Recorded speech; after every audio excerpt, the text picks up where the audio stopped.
Hi, welcome to Michael Mezmer Ghost Hunter. In this episode, we're at the Mineral Hot Springs, south of San Antonio. We're going to be starting during the day. We're going to show you some areas around here that are pretty amazing and pretty bizarre. And you're going to learn a lot about this structure from a totally different viewpoint than history talks about. We even have one of the actual night guards that's going to tell us some very fascinating information that will confirm some of our findings. So sit tight. We're getting ready for this episode of Michael Mezmer Ghost Hunter at Mineral Hot Springs in Texas.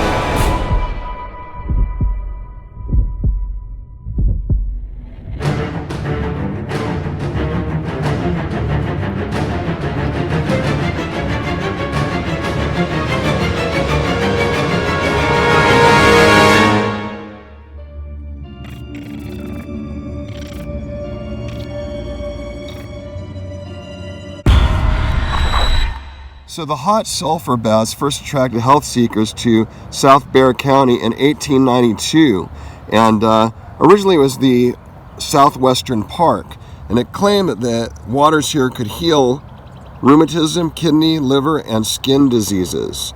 But there's much more to this story than is mentioned right here. More interesting information about Hot Wells Mineral Springs. Right across the river behind me, behind the trees you see behind me, was the original location of the very first movie studio here in Texas, the Gaston Millet Star Ranch. And even Sarah Bernhardt visited there during her time visiting here and performing here in Texas at the Opry House. So very fascinating area here. The very first movie studio and a very haunted location right behind me at the Hot Wells Mineral Baths. These are some of the stars that actually visited here at the Mineral Baths, the Hot Wells Hotel. It was very luxurious, and many stars came from Hollywood to visit. And as I said, the Star Ranch, which is the Star Film Ranch, was right across the river, the first movie studio in Texas. This is really all that remains of the hotel now. It just stands as a structure, no roof, sort of freestanding walls. Very odd looking and bizarre at this point in its life. Here's what it looked like in its heydays here at Hot Wells. And it was a health resort. And as you can see, it was quite deluxe. And people would come here for health reasons and also just to party and have an amazing time. So it's getting darker here at the Hot Wells. Very soon we'll start our ghost hunt. But I will tell you that right behind me, as I pivot around, is exactly where the hotel was, where all the famous stayed, Rudolph Valentino and all the famous stars. But right behind this area, where those woods are behind me, about 400 yards or a little bit over, is where the Texas Asylum once was. And that's going to tie into our story tonight with our ghost hunting. Very important to what's happening here with spirit activity. In fact, there's still a mental health facility on that very same location, right beyond those woods behind me. So I'm back here in the woods, and as you can see, there's some of the strange remains of what was once the elaborate hotel here on the property. Pretty odd looking back here. But this is where all the rich and famous once came to play and have fun in Texas by San Antonio.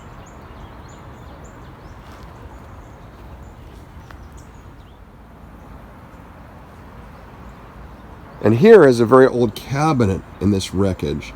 We can only imagine how it must have looked in the opulent days when it was freshly painted, and what famous people might have had their things stored on that cabinet here at what once was the opulent Hot Wells Hotel. So we're going deep into the woods to check out this structure further where that once palatial hotel existed. Perhaps the areas where there were some cabins behind the hotel. The structure are literally collapsing on their own weight as the woods are overtaking the buildings. There's so much strange energy as I venture further and deeper into these haunted woods.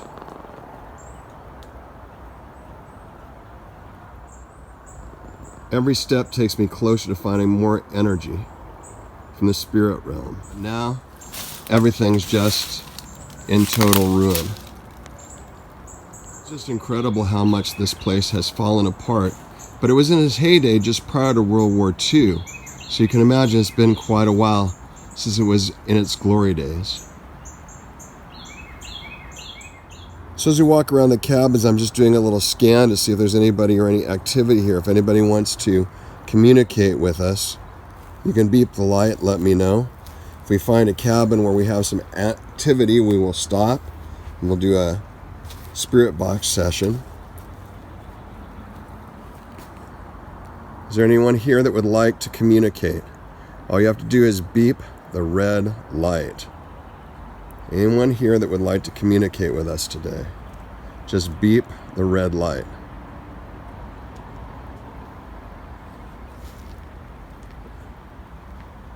We'll keep going and we'll see if we can find anything as we go along at some of the other locations here. So we decided to go old school. I got these dowsing rods as a present for my birthday from my daughter Ilea. They're quite clever actually because they fold down and I can carry them wherever I go. We're going to use these to go through these ruins of these cabins and see if we get any reaction with the dowsing rods. Everybody wants to come to your cabin. If you want us to come to your cabin, turn the dowsing rods. If you want us to come to your cabin, turn the dowsing rods. If the one on the right wants us, turn the dowsing rods.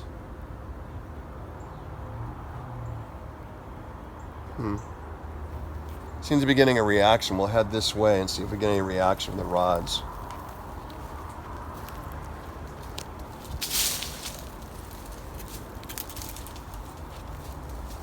Okay, is there anyone here that would like to talk with us? If there are, lead me to where you are. Lead me to where you are. I'll just keep walking. If you want me to turn your way, move the dowsing rods. Move the dowsing. Well, that's strange. They're heading right for the old cabin. Is someone here? If you are, show me where you're at. Show me where you're at. Anybody here? Show me where you're at.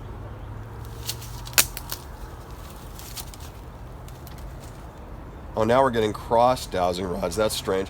So we're here at the corner of this cabin where the dowsing rods led us. I've now started the Sono-X. We're going to do a spirit talk here and see if we can get any reaction while we're here at the cabin. Pretty soon we're going to have to get out of this area because there's animals. It's wild down here in the woods now. But let's try this.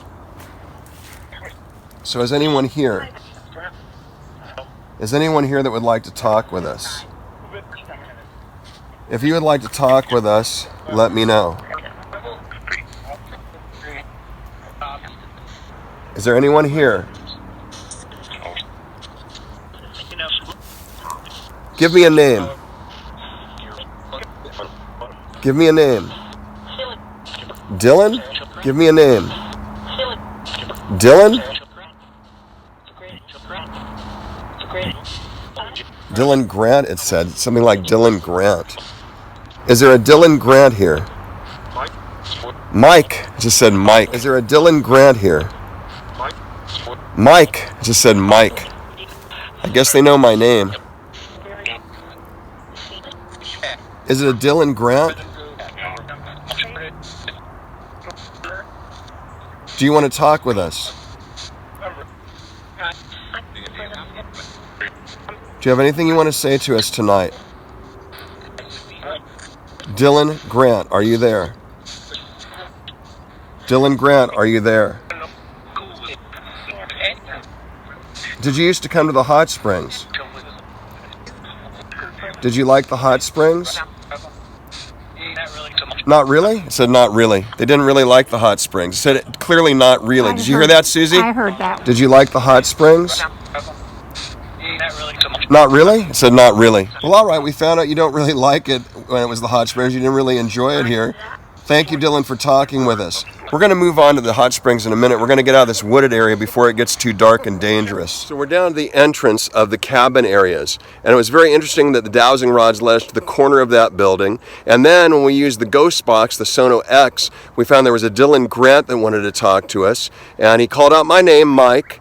And then we asked, do you like the hot springs? Do you like being at the hot springs? And he said, not really.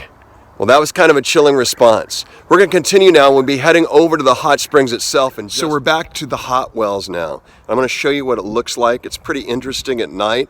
And I'm going to tell you a little bit about what happened here and why there's so much spirit activity at this point. Here's the hot wells at night. They have it really well lit, which is very nice. There was actually 3 pools total. The one over on the right was the gents pool, as they say there, G-E-N-T-S, the gents pool. Over here was the ladies pool.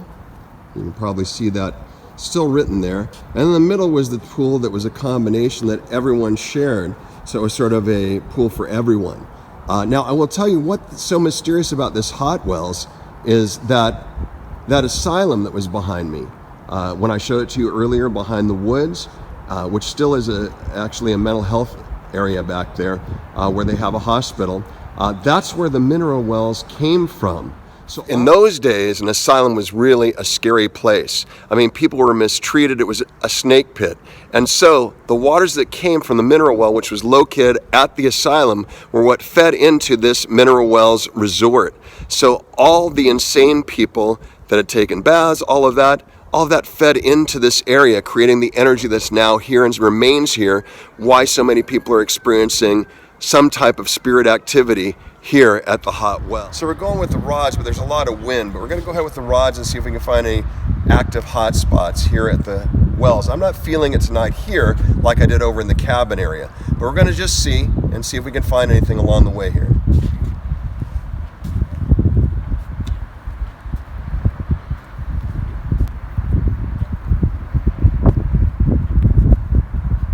I can tell you if we do get a response with the wind's blowing the way it is, if it goes opposite the wind, we've really got something. We'll see.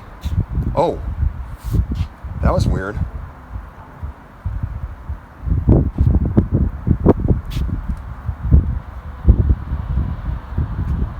Once this go back this way, oh shoot. We'll see what we can do.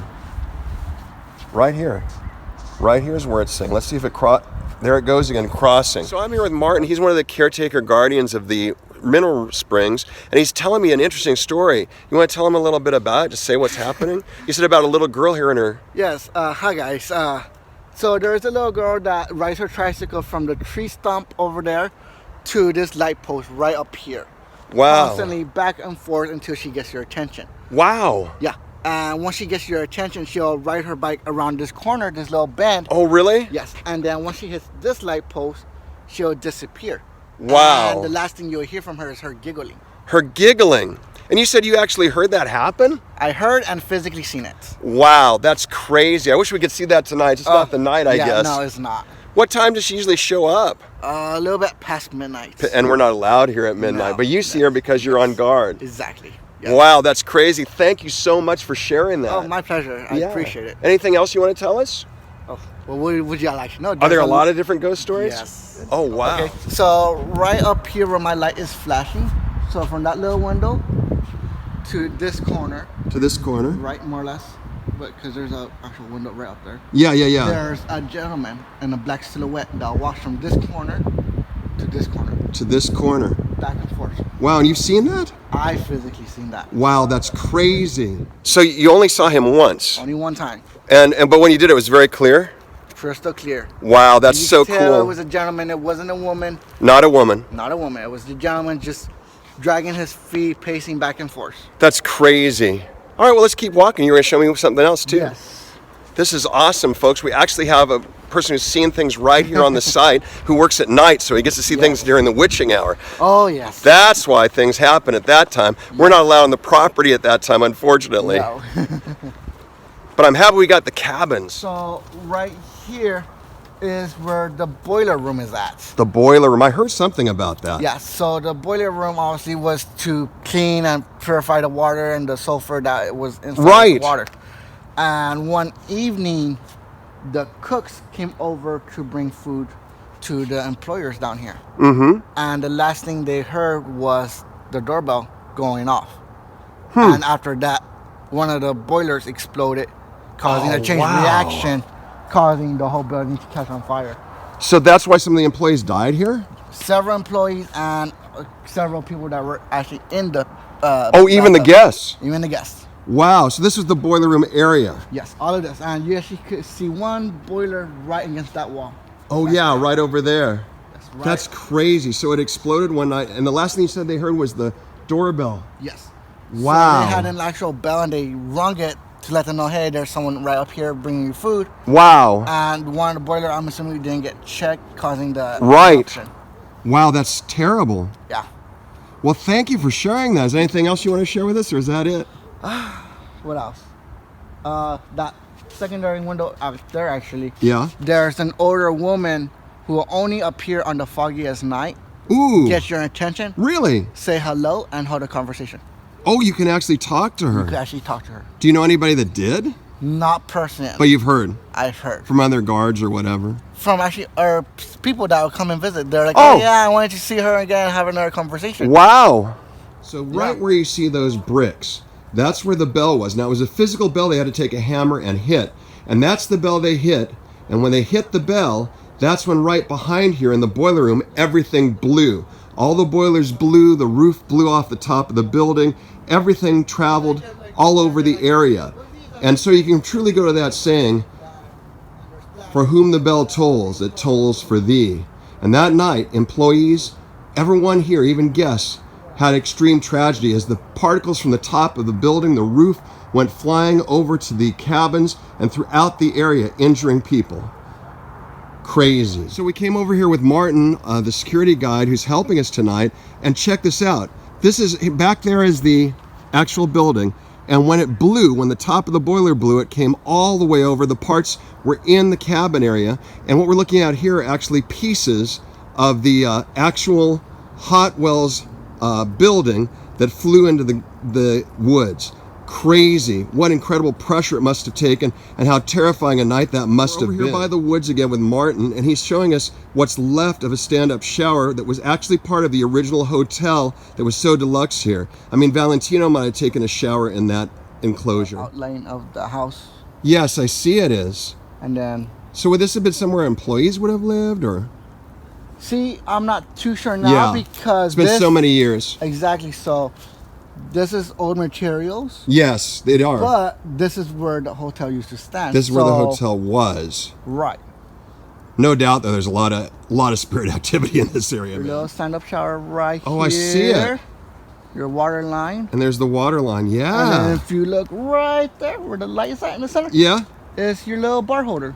There are. For your soap. That's crazy. Interesting. Thank you. So we're still with Martin. He was telling me that actually, hi Martin. We've learned so much tonight from you. But it's really interesting because the bathhouse itself was actually used, and the hot springs, was actually used in a film with Rudolph Valentino. Yes. That's crazy, Martin. And he was telling me that right back here, that's where the bathhouse was, next to the pools.